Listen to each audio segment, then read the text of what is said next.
and then it hit Griffin. SWAT trucks, he realized. That suited jackass had called the cop military. With the thought, Gabriel came to life within his mind. "I will intervene," the Archangel said. Griffin didn't like those words. The last thing he wanted was a spectacle. But after checking his mirrors for the bajillionth time, he had a spectacle. He was the spectacle. It was taking all of his effort to concentrate on driving, checking on a Tishri, and imagining how they were going to get to the train station with 8 or 9 vehicles in tow, all bent on stopping him, or worse. Griffin was hurtling down I-279 now at over 85 miles an hour. They just blew past the Camp Horn Road exit. 2 cars were coming up the entry ramp. Each made sharp decelerations, seeing the blue, red, and yellow lights dancing in circles around the valley. A single siren wailed, warning other traffic of the comet of metal coming down the freeway. The siren continued to scream. Griffin knew downtown was only moments away. The police and Agent Joe were going to have to do something, and soon, if they wanted to stop Griffin. He found himself looking behind the rental car more than forward. Griffin piloted the car past the high-occupancy lane entrance.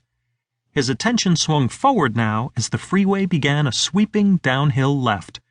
Griffin could feel the car under him struggle for traction. Tires squealed behind him.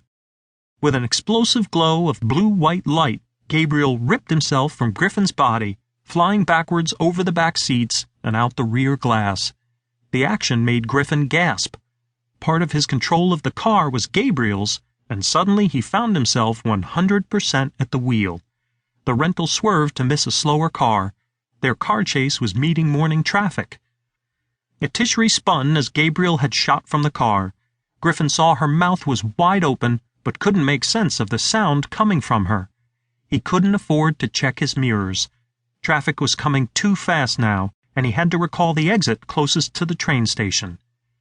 Behind them, Gabriel created a heavy gravity wave beneath his form.